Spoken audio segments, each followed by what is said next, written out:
বন্ধু নামের কোনো পদবি নেই, বন্ধুর ঠিকানা হাত বাড়ালে। আরে আজকে আমি হঠাৎ গান কেন করছি? কারণ আছে, গান করার একটা কারণ আছে। এই কারণটা কি সেটা পরে বলছি।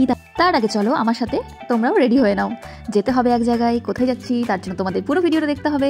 তো এখন আমি সাজুগুজু করব, তার জন্য প্রথমে আমি ফেস ওয়াশ করে নিচ্ছি আর খুব ভালো মতো করে মুখটা পরিষ্কার করে নিচ্ছি। আমাকে দেখে মনে হচ্ছে আমি খুব প্রেশার দিয়ে মুখটা পরিষ্কার করছি, কিন্তু না, আমি একদম হালকাভাবে মুখটা প্রেস করছি। এখানে আমি দেখাচ্ছিলাম আমার হাতগুলো কি পাতলা, মানে খুবই পাতলা, আর কি বাজে লাগে দেখতে। যত সব চর্বি আমার পেটে গিয়ে জমা হয়। এই চর্বিগুলো গলানোর অনেক ব্যবস্থা আছে, কিন্তু আমি কোনো ব্যবস্থাই করি না। তো যাই হোক, পরিষ্কার ফেস ওয়াশ দেওয়া হয়ে গেছে। এখন মুখটা মুছে নিচ্ছি, তারপরে আমার সবথেকে প্রিয় সিরাম সেটা মেখে নিচ্ছি। এই ঠান্ডায় সিরাম ব্যবহার করা খুবই দরকার যাদের আমার মতো খুব ড্রাই স্কিন।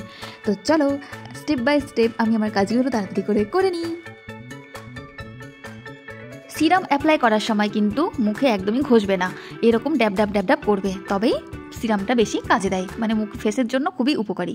আর তারপরে চলে এসছে আমার সবথেকে প্রিয় একটা হেয়ার সিরাম, রাগা প্রফেশনাল।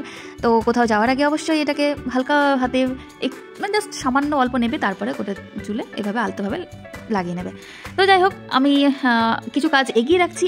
এখনও আমি লাঞ্চ করিনি, বেরোবো একটু পরেই, দুপুর 2টোর দিকে বেরোনোর কথা।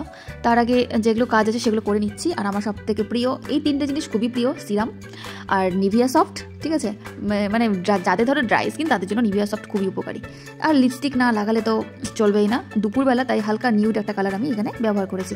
তো আমাকে জানিও কেমন লাগছে। আমি কিন্তু কিচ্ছু সাজুগুজু করিনি, একদম নর্মাল সিম্পলভাবে যাব। আর এই সোয়েটারটা তো তোমরা দেখেছোই, যেটা আমি ভুটিয়া মার্কেট থেকে নিয়েছিলাম। তো ওটাই এখানে এখন তো ঠান্ডা চলেই গেছে, সরস্বতী পুজোর পর তো মনে হয় ঠান্ডা থাকবেই না, তাই হালকা সোয়েটারটাই পরলাম। তো চলো এখন আমি দুপুরে লাঞ্চ করে নিই। ভিডিওটা যারা দেখছো অবশ্যই একটা লাইক দিতে ভুলে যেও না, এবং একটা ভালো কমেন্ট করে যেও কেমন লাগছে আমার ভিডিও জানিও।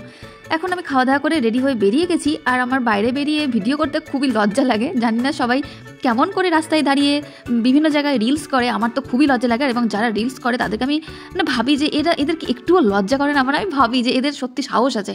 আমি একদমই পাই না, রাস্তাঘাটে ক্যামেরা নিয়ে দাঁড়াতেই আমার কেমনটা লাগে যে লোকজন মনে হয় এই গালি দিবে। তো যাই হোক, যার যেটা ভালো লাগে তারা সেটাই করবে। আজ আমি যে ফোন থেকে ভিডিওটা করছি সেই ফোনে খুবই হাতটা কাঁপছে, ভালো হচ্ছে না ভিডিওটা, তবু আমি ভিডিও এই ফোন থেকেই করছি। কি মনে হলো আজকে আমি আমার এই পুরোনো ফোন থেকে আমি ভিডিওটা শুরু করেছি, কারণ ওই ফোনে ভিডিও করি আবার ছবিও তুলি, তাতে না চার্জ খুব তাড়াতাড়ি চলে যায়, আর চার্জারটা আমি নিয়ে আসিনি। তো ভাবলাম এই ফোন থেকেই ভিডিওটা শ্যুট করি। দেখি কি ফোনটা খুবই কাঁপছে ভিডিওগুলো। তো তোমরা একটু অ্যাডজাস্ট করে নিও বন্ধুরা। তো ওর বাড়িতে চলে এসেছি, প্রথম গেট, দ্বিতীয় গেট এবং 3 নম্বর গেটে এখন আমি যাচ্ছি। 4 নম্বর গেটটা উপরে, ওটার ভিডিও আমি করিনি, ভেতরটা অন্ধকার ছিল তাই। তো যাই হোক, চলে এসেছি বন্ধুর বাড়িতে। এসেই ওর ঘরে আমি আগে যাচ্ছি, ও বললো তুই ঘরে গিয়ে বস, ঘরটা অন্ধকার। এসে আমি অভিষেকটাকে ফোন করছি যে ও আমার আগে বেরিয়েছে, দেখি কি ও এখনও এসে পৌঁছায়নি। আর যেখানে ওর বাড়ি থেকে সুপর্ণার বাড়ি খুবই কাছে। তো আমি তো চিন্তায় পড়ে গেলাম, আমি আর সুপর্ণা, যে ও এখনও এসে পৌঁছায়নি কেন। তারপরে শুনলাম যে ও টোটোটা একটু লেট করেছিল, ওই জন্য দেরি হচ্ছিল। আর আজকে এসছি স্পেশালি আমার এই বান্ধবীকে দেখতে। বান্ধবীর শরীর অনেক দিন ধরেই খারাপ, আর আমিও বিয়ে নিয়ে ব্যস্ত ছিলাম, বাড়িতে বিয়ে ছিল বলে আসা হচ্ছিল না, তাই বন্ধুকে দেখতে চলে এসেছি। আর আমাদের অনেক দিন হয়ে গেল দেখা সাক্ষাৎ কিচ্ছু হয়নি, মোটামুটি 6-7 মাস তো হয়েই যাবে। আর আমাদের মাঝে মধ্যে দেখা না হলে না ভালো লাগে না। বন্ধুরা হচ্ছে অক্সিজেনের মতো, মাইন্ড ফ্রেশ করার একটা জায়গা, যেখানে থাকলে সত্যি সব কিছু টেনশন ভুলে আমরা থাকি। আর এসেই ওদের বারান্দাতেই আমি একটু আসলাম, কারণ ওদের বারান্দাটা আমার খুবই ভালো লাগে। তো যেটা বলছিলাম, জীবনে বন্ধু থাকাটা খুবই দরকার, আর স্বার্থহীন বন্ধু অবশ্যই দরকার, যে তোমার বিপদে আপদে সব কিছু তো তোমার সাথে থাকবে। তো এসে দেখি আমার বান্ধবী কিন্তু অসুস্থ, তারপরও দেখি কি ও শুরু করে দিয়েছে রান্নাবাড়ি, আমরা আসবো বলে। দেখো কাণ্ড। আর যেহেতু ও কিন্তু খাবে না, বাড়িতে এসেছি, ভাজা চলছে, এই যে পনিরটা রাখা রয়েছে, এখনো ভাজা হয়নি। রেসিপিটা চান তাহলে এই যে ওনার সঙ্গে যোগাযোগ করবে। অন্নপূর্ণার এখন ওটা কি পকোড়া বললো? ফিশ পকোড়া, এরপরে পনির পকোড়া হবে, ফিশ এগ পকোড়া হলো। এখানে আছে মেকআপ, একজন এক একটা পুরো। আর আপনি নিজেকে একটু দেখেন, আমি সত্যি কথা বলতে সুপর্ণাকে আমি নাম দিয়েছি অন্নপূর্ণা। ও এত ভালো রান্না করে, ওর হাতে জাদু আছে। এর আগে ওর বাড়িতে খিচুড়ি খাইয়েছিল ও, এত আমরা এখনও মুখে লেগে আছে। ওকে বলেছি যদি কোনো তো টাইম হয় মাংস ভাত আমাদের লাগবে না, তুই আমাদেরকে খিচুড়িটাই খাওয়াস। মানে খুবই ভালো লেগেছিল। লাস্ট করেছিলাম ওর বাড়িতে খাওয়া দাওয়ার প্রোগ্রাম ছিল হচ্ছে একদম মহালয়ার সময়। তো এখানে আমার বান্ধবী ওর সোয়েটারের কালেকশন দেখাচ্ছে, সোয়েটার সব দেখা কমপ্লিট, এবার খাবার রেডি। আর সব থেকে খারাপ লাগছে কি ও নিজে অসুস্থ, তারপরেও ও আমাদের জন্য এত কিছু আয়োজন করেছে, পনিরের পাকোড়া, মাছের পাকোড়া, আবার মাছের ডিমের পাকোড়া। আর ও নিজে কিন্তু খাবে না। তা আমাদের বললো ও শুধু আসবে, আমরা আসবো, শুধু কফি করবে। তারপর দেখি কি না ও এত কিছু আয়োজন করে বসে রয়েছে, আর ও নিজে যেহেতু অসুস্থ তা ও কিন্তু বেশি খেলো না, একটু খারাপই লাগলো।